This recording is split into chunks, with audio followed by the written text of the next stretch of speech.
السلام علیکم ناظرین، آپ دیکھ رہے ہیں پروگرام بات چیت اور میں ہوں غلام نبی مدنی۔ عمران خان سے متوقع جو وزیر اعظم ہیں ان سے سعودی عرب اور ایرانی سفیروں نے ملاقاتیں کی ہیں۔ پاکستان، سعودی عرب اور ایران کے باہمی تعلقات مستقبل میں کیا ہوں گے؟ مقبوضہ کشمیر میں اسرائیل کی طرح بھارت نے ایک مرتبہ پھر نیا ہتھ کنڈا آزمانا شروع کر دیا ہے۔ نئے منصوبے کے تحت اب مقبوضہ کشمیر میں کشمیری مسلمانوں کو اقلیت قرار دینے کے لیے لائحہ عمل طے کیا جا رہا ہے، اور ہندو بستیاں بسانے کا بھی منصوبہ مقبوضہ کشمیر میں زیر غور ہے۔ اس کے نقصانات کیا ہوں گے؟ اسی طرح بات کریں گے آج ہم شام کے اندر خانہ جنگی آخری مراحل میں داخل ہو چکی ہے، اور شام میں جو لڑنے والے بیرونی عسکریت پسند تھے اب وہ واپس وطن لوٹنے والے ہیں۔ پاکستان، افغانستان سے بھی کافی تعداد میں عسکریت پسند شام میں لڑنے کے لیے گئے، اور وہ بھی پاکستان واپس آنا چاہتے ہیں۔ تو اس سے کیا نقصانات ہوں گے؟ پاکستان میں کیا دہشت گردی کی نئی لہر پیدا ہوگی؟ اس پر بھی ہم بات کریں گے۔ پروگرام کے ان تینوں حصوں پر اور ان تینوں مضامین پر آج ہم بات کریں گے، اور ہمارے ساتھ مہمان پینل بھی ہوں گے۔ لیکن اس سے پہلے سب سے پہلے ہم جو آج بات کریں گے وہ پاکستان، سعودی عرب اور ایران کے تعلقات اور عمران خان سے سعودی سفیروں کی ملاقاتیں، اس کا مقصد، اس کے اہداف اور اغراض اور مقاصد کیا ہیں۔ اس حوالے سے ہم نے ایک ڈاکومنٹری بنائی ہے، پہلے ڈاکومنٹری دیکھتے ہیں، اس کے بعد واپس آتے ہیں، ہمارے ساتھ رہیے گا۔ عمران خان حکومت اور پاک سعودی ایران تعلقات۔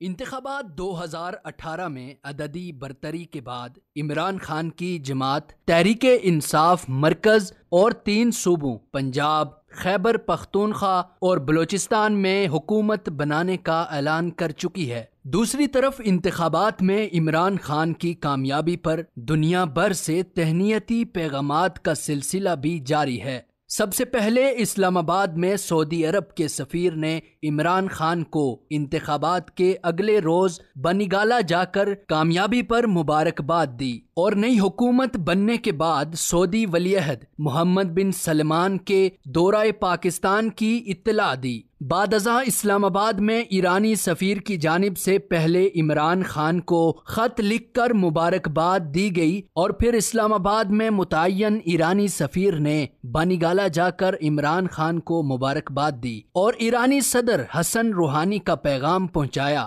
ایرانی سفیر نے متوقع وزیر اعظم عمران خان کو کہا کہ ایران پاکستان کے ساتھ تعلقات مزید وسیع کرنا چاہتا ہے۔ عمران خان نے ایران اور سعودی عرب کے مابین ثالثی کا کردار ادا کرنے کا عزم ظاہر کیا۔ واضح رہے کہ سعودی عرب عالم اسلام میں پاکستان کا بہترین دوست ہے، جس نے پاکستان کی ہر مشکل موقع پر نہ صرف حمایت کی بلکہ پاکستان کی مالی امداد بھی کی۔ اوورسیز پاکستانیوں میں سب سے زیادہ پاکستانی اس وقت سعودی عرب میں مقیم ہیں، جن کی تعداد 20 لاکھ سے زائد ہے۔ اس کے علاوہ سعودی عرب کی قیادت میں قائم 41 ملکوں کے اسلامی فوجی اتحاد کی سربراہی کے لیے پاکستان کے سابق army chief general Raheel Sharif کو منتخب کیا گیا، جو تاحال اسلامی فوجی اتحاد کے سربراہ ہیں۔ دوسری طرف ایران پاکستان کا پڑوسی ملک ہے۔ ایران اور پاکستان کے درمیان سرحدی مسافت 900 کلومیٹر سے زائد ہے۔ ایران اور پاکستان کے تعلقات آزادی کے بعد اس وقت قائم ہوئے جب شاہ ایران نے پاکستان کو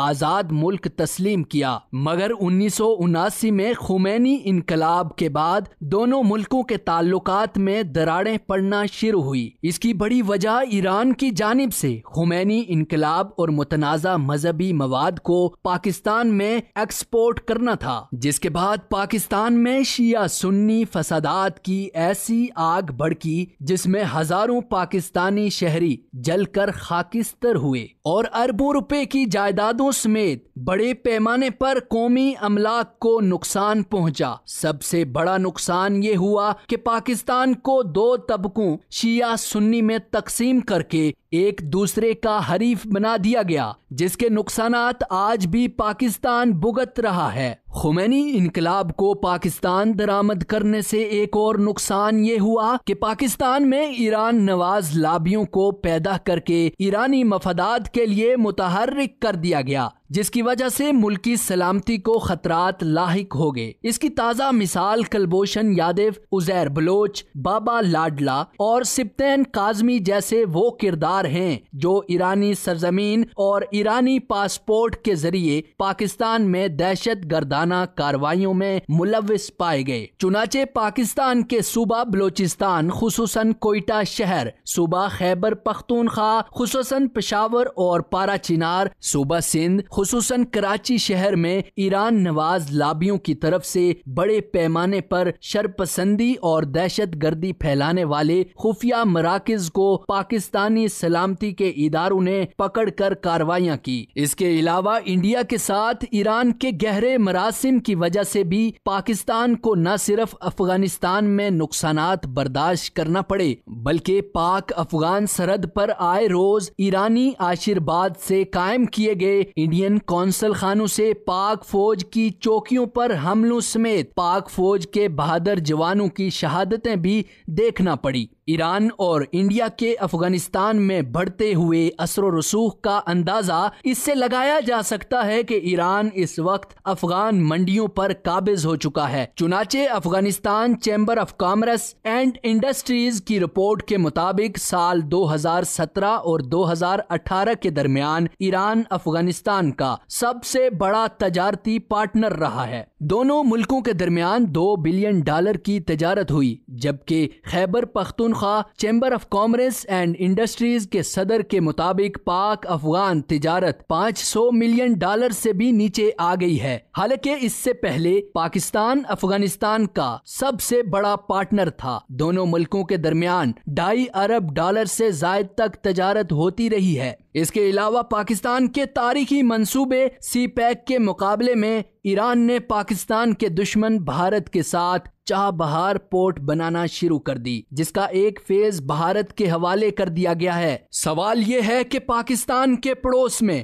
بھارت کو ایران نے کیوں لا کر بٹھایا؟ کیا اس سے پاکستان کی سلامتی کو مزید خطرات لاحق نہیں ہوں گے؟ اس لیے ان حقائق کو سامنے رکھتے ہوئے عمران خان کی آئندہ حکومت کو ایران کے ساتھ تعلقات قائم کرنے میں حساسیت کا مظاہرہ کرنا ہوگا۔ حتی الامکان کوشش کرنا ہوگی کہ ایران نواز لابیوں اور ایرانی نظریات کے حامل لوگوں کو اہم سرکاری عہدوں اور کابینہ میں شامل نہ کیا جائے، کیونکہ اس سے پاکستان کی سلامتی کو خطرات لاحق ہو سکتے ہیں۔ اس کے علاوہ سعودی عرب کے ساتھ تعلقات میں بھی توازن اور مساوات برقرار رکھنا ہوگی۔ ایران اور سعودی عرب کی چپکلش میں پاکستان کو غیر جانبدار رکھنے کی کوشش کرنا ہوگی۔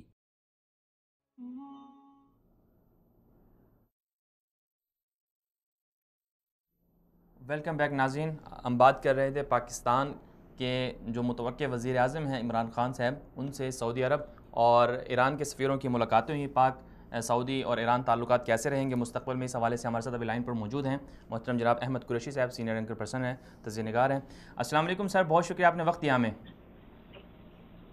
جی وعلیکم السلام صاحب، بہت شکریہ۔ جی احمد صاحب، آج ہم بات کر رہے ہیں پاکستان کے مستقبل میں سعودی عرب اور ایران کے ساتھ کیا تعلقات ہوں گے۔ جو متوقع وزیر اعظم ہیں عمران خان صاحب، ان سے دونوں ملکوں کے سفیروں کی ملاقاتیں بھی ہوئی ہیں، تو آپ کیا سمجھتے ہیں کہ سب سے پہلے سعودی عرب کے سفیر نے ملاقات کی، پھر ایران کے سفیر نے ملاقات کی، تو دونوں ملکوں کے ساتھ پاکستان کے تعلقات کیسے ہونے چاہیے اور عمران خان کی حکومت مستقبل میں دونوں کے ساتھ کس طرح سے چلے گی؟ عمران خان صاحب کی حکومت بننے کے بعد بھی توقع یہ ہے کہ پاکستان کی خارجہ پالیسی میں خطے کے حوالے سے بہت بڑی کوئی تبدیلی نہیں آئے گی، اس کے کوئی جو ہے آپ ایکسپیکٹ نہ کریں۔ لیکن جو موٹی موٹی آؤٹ لائن ہے پاکستان کی خارجہ پالیسی کی، وہ عمران خان صاحب نے اپنی جو وکٹری اسپیچ کی تھی، جو پہلا خطاب تھا ان کا قوم سے جیتنے کے بعد انتخابات، اگرچہ ابھی وزیر اعظم کا حلف انہوں نے نہیں اٹھایا ہے، لیکن جو وکٹری اسپیچ میں انہوں نے بات کی اور جن ممالک کا نام لیا، اس سے آپ کو واضح ہو جانا چاہیے کہ پاکستان کی جو موٹی موٹی چیزیں ہیں اور جو الائنسز ہیں اور اتحاد ہمارے اور حلیف ممالک جو ہیں ان کے ساتھ کیسے اور کیا تعلقات ہیں اور کون سے اہم ممالک ہیں پاکستان کی خارجہ پالیسی کے لیے، وہ تمام باتیں عمران خان صاحب نے اس اسپیچ میں کر دی. اور آپ کو یاد ہوگا کہ انہوں نے آغاز جو ہے وہ چائنا سے شروع کیا، اور چائنا کے فوراً بعد انہوں نے سعودی عرب کا ذکر کیا، اور سعودی عرب کے فوراً بعد جو ہے انہوں نے افغانستان کا ذکر کیا، اور افغانستان کے بعد جو ہے انہوں نے انڈیا کی بات کی کہ انڈیا کے ساتھ تعلقات، اور پھر ایران کی اور امریکہ کی اور باقی دنیا کے ساتھ جو انہوں نے حوالہ کیا. تو اس سے آپ کو ایک کلیئر اس سے اندازہ ہوتا ہے کہ عمران خان صاحب کی جو خارجہ پالیسی ہوگی وہ پاکستان کی، ظاہر ہے کسی بھی ملک کی جو خارجہ پالیسی ہوتی ہے وہ اس ملک کے مفادات کے مطابق ہوتی ہے، اور پاکستان کے جو مفادات ہیں وہ عمران خان صاحب کی حکومت بننے سے پہلے بھی واضح تھے، اور ان کی حکومت بننے کے بعد بھی تقریباً وہی مفادات ہیں. تو کوئی بہت بڑی تبدیلی عمران خان صاحب فورن پالیسی میں شاید نہ لے کر آئیں. اگر کہیں تبدیلی نظر آئے گی تو شاید اس کا تعلق 3 ممالک سے ہو، اور ایک تو افغانستان ہے، دوسرا بھارت ہے، اور تیسرا امریکہ ہے. کیونکہ یہ وہ تعلقات ہیں پاکستان کے جو کافی یعنی کہ اسٹیبل تھے، غیر مستحکم تعلقات تھے یہ، اور ہو سکتا ہے اگر کوئی پیش رفت ہو جائے بھارت کے ساتھ، اگر بھارت کرنا چاہے کشمیر کے حوالے سے اور دوسرے معاملات جو ہیں تو، اور جو سب سے اہم فرینکلی جس میں تبدیلی آ سکتی ہے وہ امریکہ کے ساتھ تعلقات ہیں. تو سب سے میں جو توقع کر رہا ہوں کہ جہاں عمران خان صاحب کی حلف لینے کے بعد کہیں اگر کوئی بہت بڑی تبدیلی آ سکتی ہے تو وہ امریکہ کے ساتھ تعلقات جو ہیں اس میں آئے گی. باقی جو ہمارے ریجنل تعلقات ہیں، جو علاقائی تعلقات، تقریباً وہ وہی ہیں. سعودی عرب کا جو ہے عمران خان صاحب نے خود ذکر کیا کہ چین کے بعد جو ہے سعودی عرب جو ہے پاکستان وہ ملک ہے جو ہر مشکل وقت میں پاکستان کے ساتھ کھڑا ہوا ہے. تو ہمارے تعلقات سعودی عرب جو ایک اتحادی، ایک حلیف ملک جس نے مشکل وقت میں پاکستان کا ساتھ دیا جب ان کا کوئی بہت بڑا انٹرسٹ نہیں تھا، آج ان کا انٹرسٹ ہے سعودی عرب کا، اور وہ یہ ہے کہ سعودی عرب کو خود جو ہے بہت سارے سیکیورٹی خدشات ہیں جن سے سعودی عرب خود نمٹ رہا ہے، اور اس کے لیے کئی اتحاد بنائے ہوئے ہیں سعودی عرب نے. پاکستان، کیونکہ سعودی عرب نے پاکستان کا ساتھ دیا ہمیشہ، تو جس طرح ہم چین کا ساتھ دیتے ہیں کیونکہ چین نے ہمارا ساتھ دیا، اور جس طرح ہم ترکی کا ساتھ دیتے ہیں کیونکہ ترکی نے ہمیشہ ہمارا ساتھ دیا، اسی طرح سعودی عرب کے ساتھ بھی پاکستان جو ہے وہ کھڑا ہوا ہے. چاہے وہ یمن کا مسئلہ ہو، چاہے وہ عرب خلیج میں جو ہے استحکام کا معاملہ ہو، اور جو دوسرے جو خطرات لاحق ہیں سعودی عرب کی سیکیورٹی کے اور استحکام کے، تو وہ ہماری ریلیشن شپ بہت کلیئر ہے اور بہت واضح ہے. آپ نے ایران کی بات کی تھی، ابھی پچھلے دنوں آپ کو پتہ ہے کہ ایران کے آرمی چیف جو ہیں وہ پاکستان آئے ہوئے تھے. پاکستان نے ایک بڑی مشکل پالیسی ایران کے ساتھ چلائی ہے 1979 کے بعد، جب سے ایران کے اندر جو ہے وہ کو آیا تھا یا انقلاب آیا تھا، اور سابقہ حکومت جو ہے وہ گرا دی گئی تھی اور دوسری حکومت آ گئی تھی 79 کے بعد. پاکستان کا وہ سلسلہ بہت مشکل رہا. کیوں رہا؟ کیونکہ 79 سے پہلے جو حکومت تھی ایران کے اندر وہ پاکستان کے میرے خیال میں قریب ترین حلیف کی ایک حکومت تھی. مطلب وہ حلیف، وہ اتحادی پاکستان کا جس نے بھارت کے ساتھ ہر جنگ کے اندر پاکستان کا نہ صرف ساتھ دیا بلکہ اپنے بیسز اور ایئر فورس بیسز بھی کھول دیے تھے پاکستان کے لیے، اور جو پاکستان کی لڑائی تھی اسے اپنی لڑائی بنا دی. 79 کے بعد جو سچویشن آپ کو پتہ ہے، میں تاریخ میں نہیں چاہوں گا، سچویشن چینج ہو گئی. 79 کے بعد تقریباً جو حکومت آئی، حالانکہ تعلقات آن اینڈ آف اچھے بھی رہے پاکستان ایران کے، لیکن اوور آل ایک جھکاؤ نظر آیا 79 کے بعد ایران کی حکومت کا بھارت کی طرف. ان کے اپنے انٹرسٹ تھے، ان کی اپنی وجوہات تھیں، اور وہ چیزیں نظر بھی آئیں، افغانستان میں بھی نظر آئی کہ ایران نے پسند کیا کہ وہ بھارت جہاں پہ کھڑا ہوا ہے وہاں پہ ایران بھی کھڑا ہو. پاکستان نے یہ مشکل وقت گزارا، اور جو میرے خیال میں سب سے مشکل وقت تھا وہ تھا 2016 کا، جب گلبشن پکڑا گیا اور پتہ چلا کہ ایران نے جو ہے اپنی سرزمین پہ ایک بہت بڑا دہشت گرد نیٹ ورک جو ہے بھارت کا وہ قائم ہونے کی اجازت بھی دی، اور ان کے ساتھ مل کے کام بھی کیا بلوچستان کے اندر اور کراچی میں اور پاکستان کے کچھ دوسرے علاقوں میں. 16 کے بعد جو ہے پاکستان نے بڑے اقدامات لیے ہیں اس نیٹ ورک کو ختم کرنے کے لیے، اور اس نیٹ ورک کے اثرات ایران کے ساتھ ہوا یہ ہے بیسکلی کہ ہم نے بیلنس کیا ہے. ہم نے ایک طرف لگتا یہ ہے کہ پاکستان میں جو پالیسی میکر ہیں انہوں نے اندازہ لگایا کہ ایران کے اندر کچھ اسٹیٹ عناصر ہیں جو بھارت کے ساتھ بہت قریب ہیں، لیکن دوسرے عناصر ہیں ایران کے اندر جو روایتی طور پر پاکستان سے قریب ہوا کرتے تھے لیکن آج وہ اتنے طاقتور نہیں ہیں. میرا اشارہ ہے ایران کی آرمڈ فورسز کی طرف. ایران کی جو آرمی ہے اور ایئر فورس ہے اور نیوی ہے اس کے 79 سے پہلے بڑے قریبی تعلقات تھے پاکستان سے، اور 79 کے بعد آپ کو پتا ہے آرمی کو اور ایئر فورس اور نیوی کو ایران کے اندر سائڈ لائن کیا گیا، اور جو پاسداران انقلاب ہیں اور باسیج دوسری جو ملیشیاز ہیں اور پیراملٹریز ہیں جو تشکیل دی گئی بعد میں امام خمینی نے، اور ان کو جو ہے پھر فوقیت دے دی گئی آرمڈ فورسز کے اوپر، اور تمام جو بہترین اسلحہ اور پیسہ ہے بجٹ، دفاعی بجٹ ایران کی، وہ پاسداران انقلاب اور بسیج اور دوسری ملیشیاز پہ لگا دی گئی۔ پاکستان نے یہ ایک اچھا اقدام یہ اٹھایا کہ وہ روایتی دوست پاکستان کے جو ایران میں 79 سے پہلے تھے، میرا بالخصوص اشارہ ہے یہ آرم فورسز کا جو ایران کی، کیونکہ اس میں بہت سارے ابھی بھی افسران ایسے ہوں گے جو سینئر پوزیشنز پہ ہیں جو پاکستان کے ساتھ پاکستان میں ٹریننگ حاصل کی ہوئی ہے، کاکول میں ٹریننگ حاصل کی ہوئی ہے ہماری کمانڈ اسٹاف کالج کوئٹہ کے اندر، تو ان کے ساتھ رابطہ پھر سے ریزیوم کیا جائے اور اس کو جو ہے مضبوط کیا جائے اور کوشش کی جائے۔ ہر ملک کے اندر آپ کو پتا ہے ایسے عناصر ہوتے ہیں جو آپ کے شاید آپ نے نشاندہی کر لی کہ وہ آپ کے خلاف ہیں یا بھارت کے قریب ہیں، لیکن ایسے عناصر بھی ہیں جو آپ کے ساتھ چل سکتے ہیں اور آپ کے ساتھ دوست ہیں اور دشمنی جو ہے وہ نہیں کرنا چاہتے آپ کے ساتھ۔ تو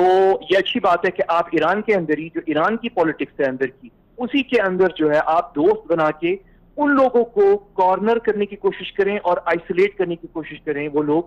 جو بھارت سے بہت قریب ہو گئے ہیں، اور نہ قریب چلے قریب تو ہونا ایک کسی بھی ملک کا حق ہے بھارت کے ساتھ تعلقات بنائے، لیکن وہ تو قریب سے بہت آگے چلے گئے، وہ تو مطلب بھارت کے ساتھ مل کے آپ کو ڈیسٹیبلائز اور غیر مستحکم کرنے پہ آ گئے تھے اور آ چکے تھے کافی حد تک اگر ہم پکڑ نہ لیتے، اور اب اس کو رول بیک کر رہے ہیں، اور ان کی جو بھی فٹ پرنٹس ہیں پاکستان کے اندر، میں ایک مطلب کوئک سی بات کر رہا ہوں، اس میں تفصیل میں بھی جانے کی ضرورت نہیں ہے کہ اس کا جو ان کا فٹ پرنٹ تھا پاکستان میں اس کو رول بیک کیا جا رہا ہے، کافی حد تک ہو بھی گیا ہے لیکن ابھی کافی کام رہتا بھی ہے۔ تو یہ پالیسی پاکستان نے اختیار کی ہے ایران کے ساتھ۔ ظاہر ہے ایران ایک مشکل وقت میں اس وقت، ایران خود جو ہے وہ مشکل وقت میں اس وقت، انہوں نے پچھلے 10 اوباما کے دور میں اور دیکھا تھا ہم نے کہ افغانستان میں بھی اور عراق میں بھی اور شام میں بھی ان کے امریکہ کے ساتھ کم از کم ملٹری لیول اور انٹیلیجنس لیول کے اوپر قریبی تعلقات ہو گئے تھے، بہت زیادہ قریبی ہو گئے تھے۔ تو وہ چیز جو ہے اب ختم ہو گئی ہے ٹرمپ کے دور میں، اور ان کے اوپر مشکل وقت آ گیا ہے، اور آج سے آپ نے دیکھا کہ سینکشنز بھی جو ٹریڈ سینکشنز ہیں وہ لگ گئی ہیں، جو آئل اور تیل سے متعلقہ سینکشنز ہیں وہ نومبر میں لگ جائیں گی۔ بہت مشکل وقت ہے، خود ایرانی قوم جو ہے پروٹیسٹ کر رہی ہے اور کھڑی ہو گئی ہے، وہ کہہ رہی ہے کہ ہمارا پیسہ جو ہے وہ یمن میں اور شام میں اور عراق میں اور لبنان میں کیوں خرچ کیا جا رہا ہے۔ تو اب کیونکہ ان کا بھی مشکل وقت ہے تو وہ چاہیں گے کہ پاکستان ایک طاقتور ملک ہے، ان کا بارڈر پر ہے موجود، تو یہ ملک کم از کم نیوٹرلائز کیا جائے، یہ ملک جو ہے کہیں ہمارے خلاف نہ ہو جائے، یہ سوچتے ہوئے کہ ہم بھارت کے قریب ہیں۔ تو یعنی یہ ایک بڑی ایک مختصر سی سچویشن ہے۔ یہ پاکستان کی خارجہ پالیسی اس وقت جو لوگ ہیں جو چلا رہے ہیں وہ ان ساری چیزوں کو دیکھ رہے ہیں اور اسی کے مطابق ظاہر ہے پھر وہ سب چلیں گے۔ جی احمد صاحب، بالکل ایران کے ساتھ جیسے آپ نے ذکر کیا کہ کچھ لوگ ایسے ہیں جو پاکستان کے ساتھ اچھے تعلقات کے خواہاں ہیں، لیکن سوال یہ ہے کہ ایران کے جو بھارت کے ساتھ جو تعلقات تھے اس سے پاکستان کو بہت زیادہ نقصان ہوا ہے۔ مثلا ہم دیکھتے ہیں افغانستان کی جو منڈیاں ہیں، تجارتی منڈیاں، وہاں ایران قابض ہو چکا ہے۔ ایک وقت تھا کہ پاکستان وہاں پر سب سے زیادہ پاکستان کی تجارت ہوتی تھی افغانستان کے ساتھ، اب ایران کی تجارت ہوتی ہے۔ اور پھر سی پیک اور چابہار کو بھی آپ اگر دیکھیں تو اس سے بھی پاکستان کو کسی حد تک ایک قسم کا خطرہ تو ہے اس سے بھی کہ کچھ نہ کچھ ہو سکتا ہے۔ تو آپ کیا سمجھتے ہیں کہ حکومت کو، یعنی عمران خان کی جو متوقع حکومت ہے، اس میں یہ بھی سننے میں آ رہا ہے کہ کچھ لوگ ایسے ہیں جو ایران کے بہت زیادہ قریب ہیں، ان کو کابینہ میں شامل بھی کیا جائے گا، تو کیا ایسا نہیں ہے کہ حکومت جو آئے گی تو اس کو ذرا توجہ دینی چاہیے کہ ہم ایران کے ساتھ تعلقات رکھیں تو مساوات کی بنیاد پر رکھیں؟ بالکل ایسا ہی ہونا چاہیے۔ جہاں تک میری اطلاع ہے کہ کم از کم پبلکلی نہیں تو پرائیویٹلی جو ہے وہ بڑے کھل کے ایران کے ساتھ بات ہوئی ہے ان تمام معاملات کے اوپر۔ ظاہر ہے کوئی ملک جو ہے وہ کمپرومائز نہیں کرے گا اپنے نیشنل انٹرسٹ کے اوپر، پاکستان بھی نہیں کرے گا۔ میرے خیال میں یہ اتنی پریشانی کی کوئی بات نہیں ہے کہ پاکستان تحریک انصاف کے اندر یا کسی اور پارٹی کے اندر کوئی ایسے لوگ ہیں جو بھارت کے قریب ہیں یا ایران کے قریب ہیں یا افغانستان کے قریب ہیں، یہ کوئی اتنی پریشانی کی بات نہیں ہے، کیونکہ ملک کا جو مفاد ہے اور نیشنل انٹرسٹ ہے وہ بہت کلیئر ہوتا ہے اور وہ اس طرح ڈیسائیڈ نہیں ہو سکتا کہ وہ ایک دو لوگ آ کے جو ہے اسے تبدیل کر دیں، یہ ممکن نہیں ہے۔ بہت ساری چیزیں ہیں اس کے اندر، نیشنل سیکیورٹی کے ایشوز ہیں، بڑی سیریس باتیں ہیں، تو اس طرح نہیں ہو سکتا۔ یہ آپ نے جو بڑی خوبصورت بات کی ہے کہ کھل کے برابری کے بنیاد پہ بات ہو، یہ پبلک ڈسکشن انفارچونیٹلی میرے خیال میں ہمارے یہاں اس لیے نہیں ہو سکی کہ انفارچونیٹلی جب بھی ایران کے بارے میں بات کرنے کا وقت آیا، جیسے کہ ابھی گلبشن جو پکڑا گیا تھا تو وہ بھی ایک بہت اچھا وقت تھا، انفارچونیٹلی وہ فوری طور پہ ایران کا نام لیتے ہی جو ہے وہ سیکٹیرین معاملات سے لنک کر دیا جاتا ہے، اور پھر ڈبیٹ کو یا تو دبا دیا جاتا ہے جان بوجھ کے، یا خود بخود ڈبیٹ جو ہے وہ ایسی حساس بن جاتی ہے کہ وہ پھر اس کو چلانا مشکل ہو جاتا ہے، کیونکہ وہ ہمارے ہاں جو ہے unfortunately maturity level foreign policy کے اندر، پبلک ڈومین کے اندر کم از کم ٹی وی چینل اور میڈیا کے لیول کے اوپر کم از کم اتنا بھی میچور نہیں ہے، تو وہ بات جو سیاست اور پالیٹکس اور اسٹریٹجی پہ ہونی چاہیے وہ ہٹ کے چلی جاتی ہے سیکٹیرین ایشو کے اوپر، حالانکہ یہ کوئی سیکٹیرین ایشو نہیں ہے، کہیں کسی جگہ پہ کہیں سے اس کے تعلقات اس سے ضرور ہے، لنک ہوتا ہے، لیکن ایکچولی تو ہے یہ اسٹریٹجی اور پالیسی اور نیشنل انٹرسٹ کا ایشو۔ تو یہ آپ نے بات بہت اچھی کی ہے، یہ بات کسی نہ کسی وقت ہمیں کرنی پڑے گی کھل کے، کیونکہ اس وقت جو افغانستان کی سچویشن بہت کلیئر نظر آ رہی ہے، وہ نظر یہ آ رہا ہے کہ ایران اور بھارت مل کے پوری کوشش کر رہے ہیں کہ افغانستان کا جو ڈپینڈنسی تھی پاکستان کے اوپر تجارت کے حوالے سے اور کھانے پینے کی اشیاء جو کراچی سے اور پورٹ قاسم سے جو آتی تھی، وہ چیز ختم ہو، پاکستان پر جو اعتماد ہے، کلی اعتماد افغانستان کا، پاکستان انحصار جو ہے پاکستان سے وہ ختم ہو جائے افغانستان کا، اور وہ شفٹ کر دیا جائے چابہار کی طرف اور ایران، تاکہ افغانستان مکمل طور پر آزاد ہو جائے پاکستان کے اثر اور رسوخ سے اور انفلوئنس سے، پھر افغانستان کو جو ہے وہ استعمال کیا جائے جیسے کہ بھارت کرنا چاہ رہا ہے، اور ایران اس چیز میں شامل ہے۔ میرا ذاتی تجزیہ یہ ہے کہ اس معاملے کے اندر بھارت اور ایران اکیلے نہیں ہیں، اس میں ان کے ساتھ روس بھی ہے، اور روس کا اگرچہ پاکستان کے ساتھ تعلقات بہتر ہو ضرور رہے ہیں، لیکن ان کا بیسک مفاد جو ہے وہ ایک ہی ہے۔ آپ کو یاد ہوگا ایک وقت تھا 90 کی دہائی کے اندر جب ناردرن الائنس ایک ہوا کرتی تھی افغانستان میں، اور اس کے پشت پر جو ہے وہ 3 ممالک سپورٹ کر رہے تھے، اور وہ روس اور بھارت اور ایران تھے، اور میرا ذاتی خیال ہے کہ یہ اتحاد ناردرن الائنس تو تقریباً ختم ہو چکی ہے، لیکن یہ جو 3 ملکوں کا جو مفاد اور اتحاد تھا بھارت اور روس اور ایران کا، یہ ابھی بھی موجود ہے، اور میرا ذاتی خیال ہے کہ افغانستان کے اندر ایک بڑی زبردست وار آف اٹریشن کہتے ہیں اسے انگریزی میں، جو گمسان کی جنگ ہوتی ہے، بڑی خفیہ طور پر لڑی جاتی ہے، اور وہ لڑی جا رہی ہے پاکستان کے مفادات کے خلاف بھی، کیونکہ ہمارے فوجی بھی شہید ہو رہے ہیں بارڈر پہ اس دہشت گردی کے اندر، اور افغان جو فوج کا حکومت ہے ان کے خلاف بھی ہو رہی ہے، کیونکہ ان کے بھی پولیس اور آرمی کے لوگ مارے جا رہے ہیں اور شہید ہو رہے ہیں، اور اس میں آپ نوٹ کریں کہ جو اتحادی ہیں نیٹو کے یا امریکہ کی فوج ہے وہاں پہ، وہ بھی مارے جا رہے ہیں۔ تو بیسیکلی نقصان جو ہو رہا ہے، جن قوموں کے فوجی شہید ہو رہے ہیں یا قتل ہو رہے ہیں اور مارے جا رہے ہیں، وہ بیسیکلی پاکستان ہے اور افغانستان ہے اور امریکہ ہے، اور جب ان کے مارے جاتے ہیں فوجی، چاہے وہ ہمارے شہید ہوں، افغانستان کے ہو یا امریکہ کے فوجی مارے جائیں، تو ہم الزامات ایک دوسرے کے اوپر لگا رہے ہوتے ہیں، لیکن پیچھے بیک گراؤنڈ میں بیٹھ کے فائدہ کس کو ہو رہا ہے؟ فائدہ بھارت کو ہو رہا ہے، فائدہ ایران کو ہو رہا ہے، اور فائدہ روس کو ہو رہا ہے۔ اور بے شک روس کے تعلقات پاکستان سے بہتر ضرور ہو رہے ہیں، لیکن ان کا مفاد روس کا اتنا ہے کہ پاکستان جو پرانا حلیف تھا امریکہ کا، یا افغانستان کے اندر پاکستان کا بڑا اثر اور رسوخ تھا، یہ دونوں چیزیں پاکستان کی ختم ہو جائیں کہ پاکستان امریکہ کے ساتھ مسلسل تناؤ رہے، اور پاکستان جو ہے وہ افغانستان میں اپنے پیروں پہ کھڑا نہ ہو سکے، اور اثر و رسوخ جو پاکستان کا تھا وہ واپس نہ آ سکے۔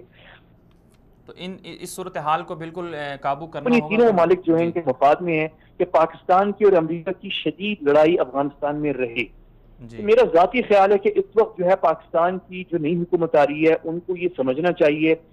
کہ ہمیں اپنے مفاد پہ تو کمپرومائز ہمیں کہیں نہیں کرنا، چاہے وہ امریکہ ہو، چاہے وہ روس ہو، چاہے وہ ایران ہو، چاہے وہ کوئی اور بھی ہو، ہمیں کہیں پہ بھی کمپرومائز نہیں کرنا، پاکستان کا مفاد سب سے پہلے ہے۔ لیکن ساتھ ساتھ ہم نے یہ دیکھنا ہے کہ یہ ایک الائنس ہمارے خلاف خطے میں بنا ہوا ہے،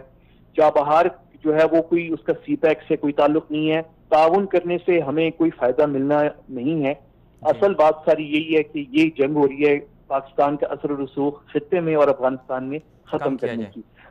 تو ہم نے اسٹیپس اٹھانے ہیں۔ آخر میں میں آپ کو کوئی بس ایک بات کر دوں کہ عمران خان صاحب نے ایک بڑی اچھی بات کہی جب ان کی ایرانی سفیر سے ملاقات ہوئی، انہوں نے کہا کہ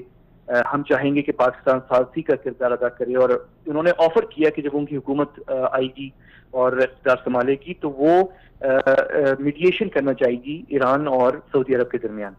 اور یہ بہت اچھی بات ہے جو عمران خان صاحب نے کہی ہے، یہ پازیٹو بات ہے۔ ہمیں جہاں تک ہم کر سکتے ہیں ہمیں یہ ضرور کرنا چاہیے، لیکن میرے خیال میں اس کا کوئی فائدہ ہے نہیں، اور اس میں ہمیں زیادہ ٹائم ضائع کرنا بھی نہیں چاہیے. اور بالکل پڑھنا بھی کہ غیر جانبدار رہنا چاہیے ہمیں. ہاں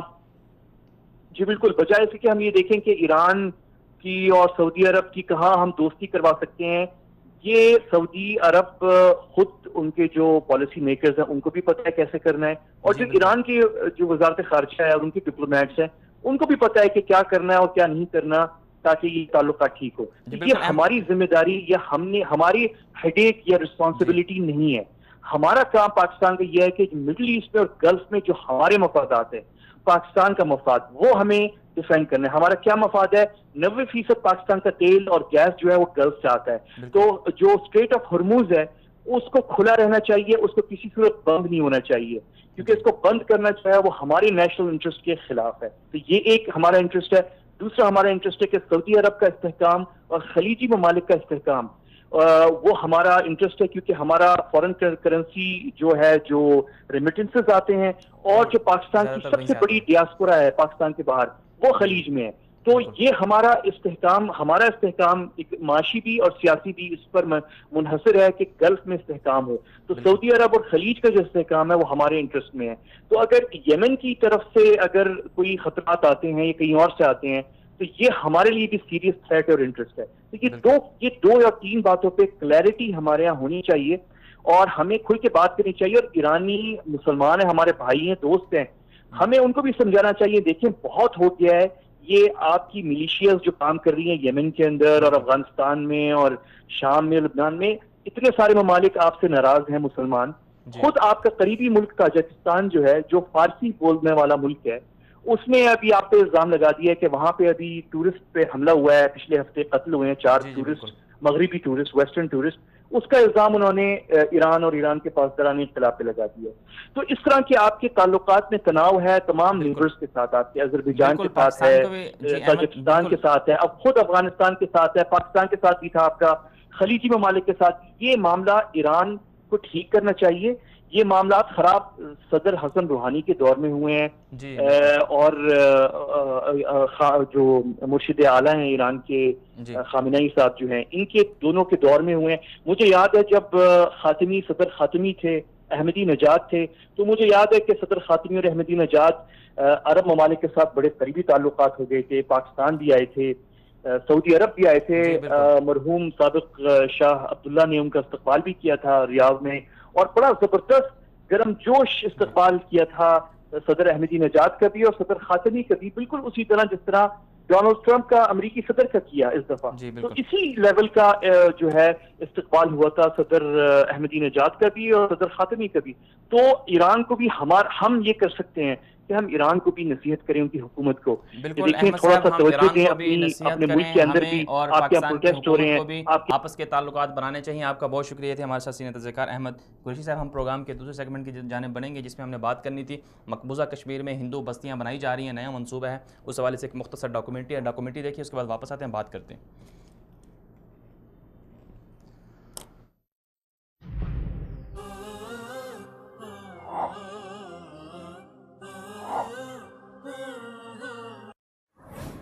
مقبوضہ کشمیر میں ہندو بستیاں بسانے کے لیے بھارت کی نئی سازش.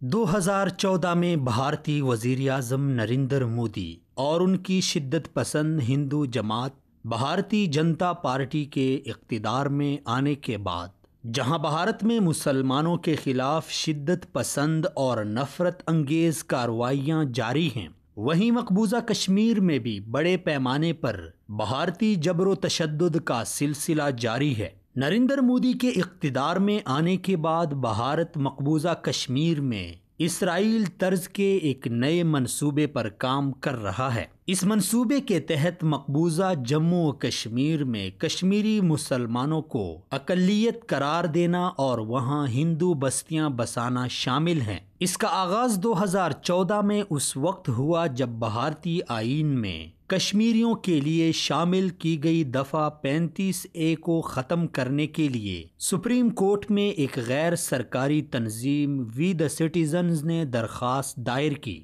واضح رہے کہ بظاہر غیر سرکاری تنظیم کہلانے والی اس تنظیم کو ہندو تنظیم راشٹریہ سویم سیوک سنگھ اور مودی سرکار کی حکمران پارٹی کی پشت پناہی حاصل ہے۔ 1953-54 میں بھارتی وزیر اعظم جواہر لال نہرو کی سفارش پر صدارتی حکم نامے کے ذریعے آئین میں دفعہ 35A کو شامل کیا گیا تھا، جس کی روح سے بھارتی وفاق میں کشمیر کو ایک علیحدہ حیثیت حاصل ہے اور صرف کشمیریوں کو ہی وادی میں جائیداد خریدنے کا حق حاصل ہے۔ اس آرٹیکل کے منسوخ ہونے کی صورت میں کشمیر میں کشمیری شہریوں کو اقلیت قرار دیا جائے گا اور بھارت مقبوضہ وادی میں نئی ہندو بستیاں آباد کر کے مقبوضہ جموں و کشمیر پر اپنے قبضے کو مزید وسعت دے گا۔ 2014 میں آرٹیکل 35A کو ختم کرنے کے لیے دائر کی گئی درخواست کی سماعت ان دنوں جاری ہے۔ چنانچہ 6 اگست 2018 کو بھارتی سپریم کورٹ میں آرٹیکل 35A سے متعلق کیس کی سماعت ایک جج کی غیر حاضری کی وجہ سے 27 اگست تک ملتوی کر دی گئی ہے۔ دوسری طرف وادی کشمیر میں بھارتی قبضے کو توسیع دینے کے لیے اسرائیل طرز کی اس مبینہ نئی سازش کے خلاف کشمیر بھر میں احتجاج جاری ہے۔ احتجاجی مظاہرین پر بھارت کی جانب سے تشدد بھی کیا جا رہا ہے۔ وادی کشمیر میں بسنے والے کشمیری شہریوں نے پاکستان سے مطالبہ کیا ہے کہ وہ بھارت کی اس مبینہ سازش کے خلاف بھرپور کردار ادا کرے۔ واضح رہے کہ مقبوضہ جموں و کشمیر میں بھارتی مظالم 72 سال سے جاری ہیں۔ اب تک لاکھوں کشمیری بھارتی مظالم میں شہید ہو چکے ہیں اور ہزاروں کی تعداد میں کشمیری شہری بھارتی جیلوں میں قید ہیں۔ ہر ظلم کے خلاف پہلی آواز۔ ویلکم بیک ناظرین جی، آج ہم بات کر رہے تھے دوسرے سیگمنٹ میں مقبوضہ کشمیر کے حوالے سے کہ مقبوضہ کشمیر میں بھارت کی جانب سے ایک نیا منصوبہ یا نئی چال چلی جا رہی ہے۔ اس کے مطابق وہاں جو مقبوضہ کشمیر میں رہنے والے مسلمان ہیں ان کو اقلیت قرار دیا جائے، اور جس کے بعد ایک نیا ان کا ایک منصوبہ بھی ہے کہ وہاں پر ہندو بستیاں بسائی جائیں، یعنی جو ہندوستان میں جو ہندو رہتے ہیں ان کو وہاں پر لا کے بسایا جائے۔ اس سے کیا نقصانات ہوں گے اور اس کو مزید وسعت دینے سے پاکستان پر کیا اثرات پڑیں گے، اور کشمیری مسلمانوں کو اس سے کیا نقصانات پہنچیں گے، اور کیا کشمیری اس منصوبے کو قبول کریں گے یا نہیں کریں گے، اسی حوالے سے ہمیں مقبوضہ کشمیر سے ابھی تھوڑی دیر میں جوائن کریں گے محترم جناب مرتضیٰ شبلی صاحب، وہاں کے صحافی ہیں اور وہاں کے خود جموں کشمیر کے رہنے والے ہیں، وہاں کے احوال کو اچھی طرح سے جانتے ہیں۔ مقبوضہ کشمیر میں اگر بات کر لی جائے، وہاں جو بھارتی تسلط کی وہاں جو مظالم ہوتے ہیں وہ پوری دنیا کے سامنے ہیں۔ آئے روز کشمیری مسلمان شہید کر دیے جاتے ہیں۔ اگر وہ اپنے حق کے لیے آواز اٹھائیں تو ان کی آواز کو دبا دیا جاتا ہے، اور اگر وہ ایک آزادی کا مطالبہ کریں تو اس مطالبے کو بھی تسلیم نہیں کیا جاتا۔ حالانکہ دنیا میں جو جمہوری ممالک ہیں، سب سے زیادہ جو دنیا کی سب سے بڑی جمہوری ملک جسے کہتے ہیں، انڈیا اپنے آپ کو کہلاتا ہے، وہاں پر جمہوری روایات یہ نہیں ہیں۔ جمہوری روایات تو یہ ہوتی ہیں کہ ہر کسی کو آزادی کا حق ہونا چاہیے، چاہے وہ کسی بھی طرح سے آزادی کا مطالبہ کرے، اس کے تمام حقوق کو، تمام اس کے مطالبات کو مانا جائے، اسے تسلیم کیا جائے، کیونکہ اور جو جبر ہوتا ہے، ریاستی جبر ہوتا ہے، جو ریاستی تشدد ہوتا ہے، وہ کہیں پر بھی قابل قبول نہیں ہوتا۔ لیکن بدقسمتی سے سینکڑوں قراردادیں ہیں جو اقوام متحدہ میں پیش ہو چکی ہیں، دنیا بھر کے تو تمام ممالک ہیں وہ بھی انڈیا پر زور دے چکے ہیں کہ وہ کشمیر میں ظلم و جبر یا اسی طرح جو تسلط ہے وہ جاری نہ رکھیں۔ لیکن اس کے باوجود ہم دیکھتے ہیں کہ کشمیر میں آئے روز مسلمان شہید بھی ہو رہے ہیں اور مسلمانوں کو قید بھی کیا جا رہا ہے، وہاں کی عورتوں کی عصمت دری بھی کی جاتی ہے۔ اب سوال یہ ہے کہ کشمیری چاہتے کیا ہیں؟ کشمیری یہ چاہتے ہیں کہ وہاں جو بھارت کا تسلط ہے وہ ختم ہو جائے، بھارت انہیں آزادی دے دے۔ اب یہ بات پاکستان نے بھی کی ہے، پاکستان نے بھی کہا ہے کہ کشمیری جیسے چاہتے ہیں ان کو حق خود ارادیت ملنا چاہیے۔ اب چاہے ان کی مرضی ہے وہ انڈیا کے ساتھ جائیں، چاہے ان کی مرضی ہے کہ وہ آزاد رہیں، اور ان کی یہ بھی مرضی ہے کہ وہ اپنا الگ سے ملک بنائیں۔ اس وقت ہمیں جوائن کیا ہے مرتضیٰ شبلی صاحب نے مقبوضہ کشمیر سے، آپ کا تعلق ہے، سینئر صحافی ہیں، تجزیہ کار بھی ہیں۔ السلام علیکم سر، بہت شکریہ آپ نے وقت دیا ہمیں۔ وعلیکم السلام ورحمۃ جی اللہ۔ سر، ان دنوں مقبوضہ کشمیر کے اندر کچھ مظاہرے بھی ہو رہے ہیں، اور بھارت کے اندر بھی ایک ہلچل مچی ہوئی ہے، وہاں بھی ایک قرارداد ایک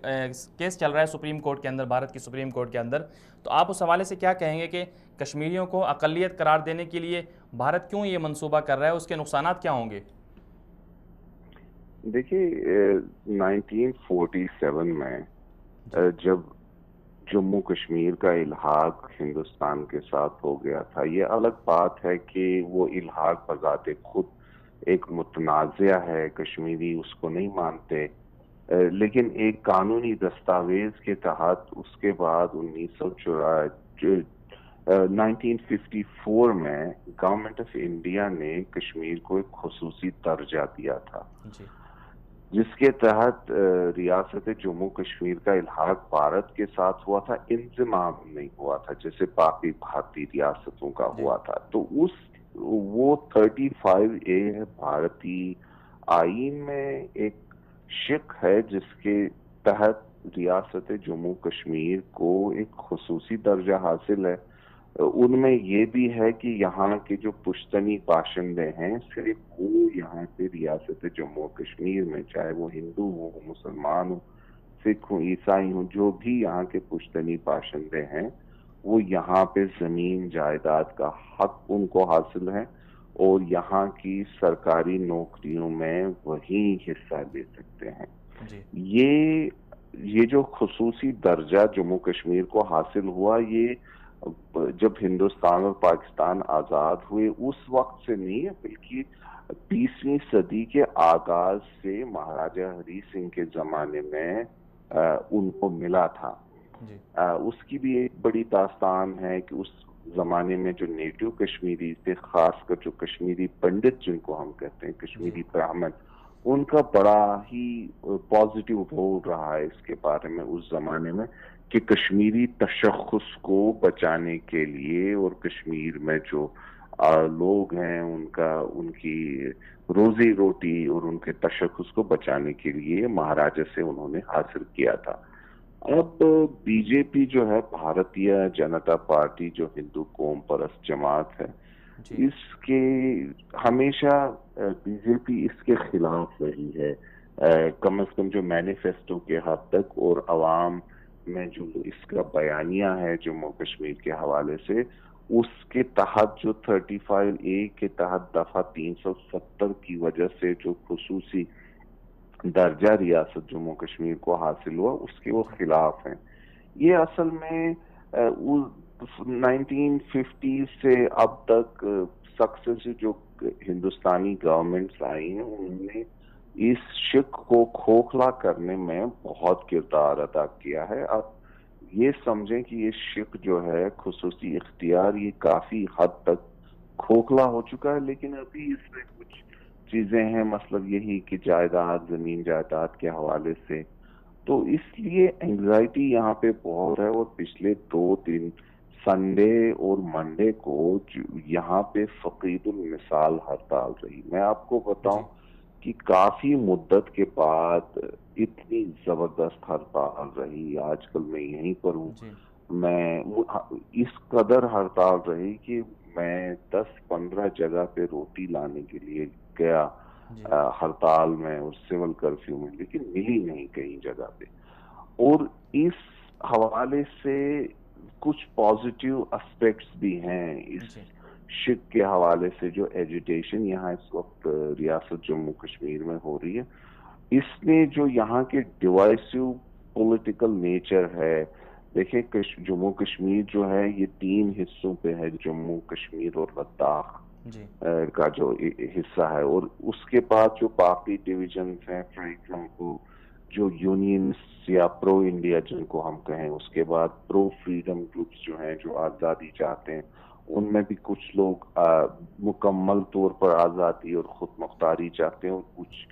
گروپس جو ہیں وہ پاکستان سے الحاق کے حامی ہیں. اور اس کے بعد ہندو ہیں، ڈوگرا ہیں، کشمیری پنڈت ہیں. لیکن اس حوالے سے جو ابھی تک ایک ڈیولپمنٹ سامنے آئی ہے کہ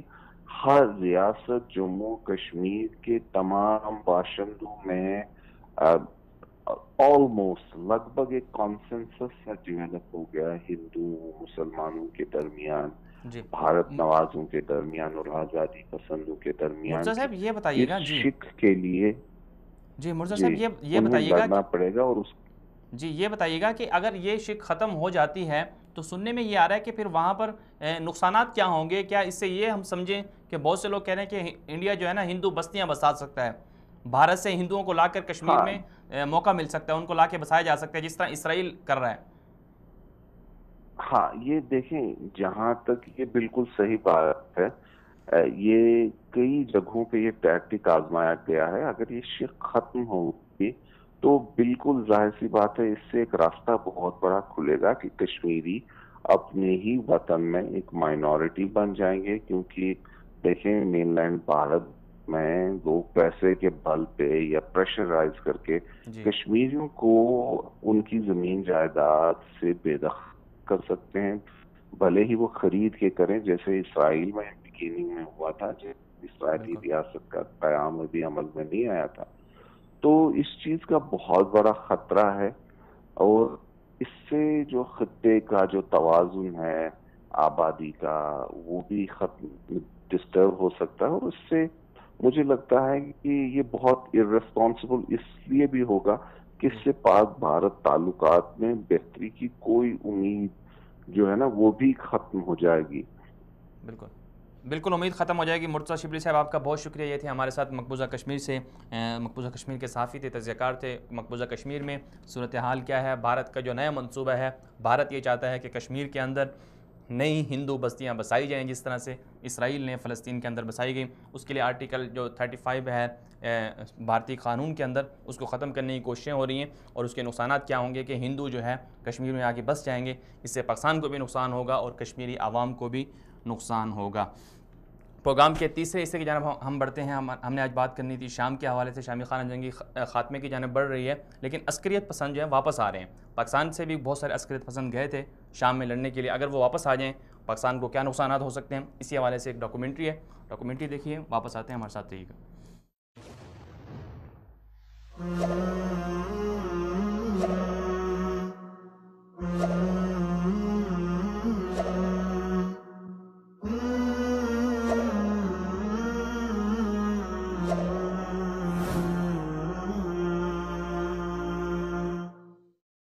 سن 2011 میں شام میں شروع ہونے والی ہولناک خانہ جنگی آخری مراحل میں داخل ہے. 7 سال سے جاری اس خانہ جنگی میں 20 لاکھ سے زائد شہری جاں بحق اور 80 لاکھ سے زائد شامی شہری شام سے ہجرت کرنے پر مجبور ہوئے. شامی خانہ جنگی میں روس، امریکہ، ایران اور یورپ سمیت دیگر عالمی طاقتوں نے اپنے اپنے مفادات کے لیے بھرپور حصہ لیا. ایک طرف روس، ایران اور بشار الاسد کا اتحاد ہے، دوسری طرف امریکہ، اسرائیل اور یورپ کا اتحاد ہے. عالمی طاقتوں کی رسا کشی میں شام کی اینٹ سے اینٹ بجا دی گئی. شامی خانہ جنگی میں عالمی طاقتوں نے اپنے مفادات کے تحفظ کے لیے جہاں براہ راست خود حصہ لیا، وہیں پرائیویٹ جنگجوؤں کو بھی شام میں اتارا. چنانچہ شامی خانہ جنگی میں سب سے زیادہ پرائیویٹ جنگجو ایران کے ہیں. پاکستان، افغانستان، لبنان، عراق، یمن اور افریقہ کے بعض ممالک سے ایران نواز جنگجوؤں کو لوائے فاطمیون، لوائے زینبیون، حزب اللہ نامی ملیشیاؤں کے ذریعے شام میں بڑے پیمانے پر شامی شہریوں کا خون بہایا گیا. ایک رپورٹ کے مطابق شام میں لڑنے والے مقامی جنگجوؤں کی تعداد 6 لاکھ سے متجاوز ہے، جبکہ بیرونی جنگجوؤں کی تعداد 3.5 لاکھ سے زیادہ ہے. ان جنگجوؤں میں سے 21,500 کا تعلق یورپ اور امریکہ سے ہے، جن میں تقریباً 8,000 جنگجو یورپ اور امریکہ واپس جا چکے ہیں. جبکہ پاکستان سے زینبیون برگیڈ کے نام سے جانے والے عسکریت پسندوں کی تعداد 4,600 اور افغانستان سے جانے والے عسکریت پسندوں کی تعداد 3,600 سے زائد ہے۔ شامی خانہ جنگی میں اب تک 24,000 سے زائد غیر ملکی عسکریت پسند مارے جا چکے ہیں۔ روس اور ترکی کی قیادت میں شامی جنگ کے حوالے سے کئی بین الاقوامی کانفرنسوں اور روس کے بعد شام سے متوقع انخلاء کی خبروں کے بعد شامی خانہ جنگی اختتام کی جانب بڑھ رہی ہے۔ یہی وجہ ہے کہ شام میں لڑنے والے غیر ملکی عسکریت پسند بھی اب واپس اپنے ملکوں میں جانے کی تیاریاں کر رہے ہیں۔ ان عسکریت پسندوں کی وطن واپسی سے مختلف ممالک سخت پریشان ہیں۔ خصوصاً پاکستان اور افغانستان میں واپس آنے والے عسکریت پسندوں سے خطے میں دہشت گردی کی نئی لہر کا خطرہ بڑھ چکا ہے۔ یورپ اور امریکہ ان عسکریت پسندوں سے نمٹنے کے لیے بھرپور اقدامات کر رہا ہے۔ سوال یہ ہے کہ کیا پاکستان شام میں لڑنے والے ایران نواز ان عسکریت پسندوں کی وطن واپسی کے حوالے سے کوئی اقدامات کر رہا ہے؟ کیا ان عسکریت پسندوں کو تیار کرنے والی ایران نواز لابیوں کے خلاف پاکستان نے کوئی ایکشن لیا، یا آئندہ اس طرح کے دہشت گرد عسکریت پسندوں سے نمٹنے کی کوئی حکمت عملی تیار کی گئی ہے؟ ہر ظلم کے خلاف پہلی آواز۔ ویلکم بیک ناظرین، ہم بات کر رہے تھے، آپ نے ڈاکومنٹری رپورٹ بھی ملاحظہ کی۔ رپورٹ کے اندر آپ نے جانا کہ کس طرح شام کی خانہ جنگی خاتمے کی جانب بڑھ رہی ہے، اور شام میں کتنے عسکریت پسند جو ہے بیرونی دنیا سے آ کر لڑتے رہے، اور ان کو لڑانے والے کون تھے؟ ظاہر سی بات ہے وہ بھی آپ نے رپورٹ میں ملاحظہ کر لیا کہ لڑانے والے وہ لوگ تھے جو شام کو برباد کرنا چاہتے تھے۔ اب مسئلہ یہ ہے کہ شام کی خانہ جنگی ختم ہونے جا رہی ہے، اب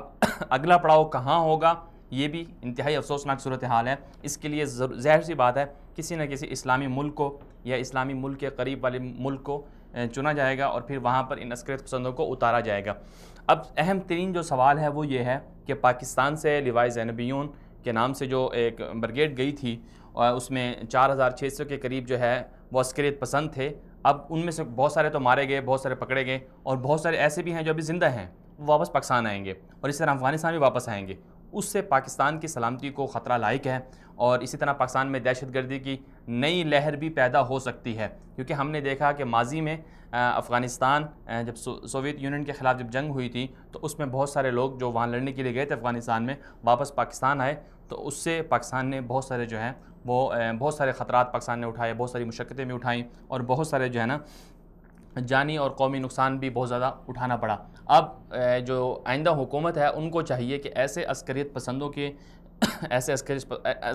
سے نمٹنے کے لیے بھرپور اقدامات کرے، اور اس کے ساتھ ساتھ آئندہ کے لیے بھی ایسا لاہے عمل بنائے کہ یہ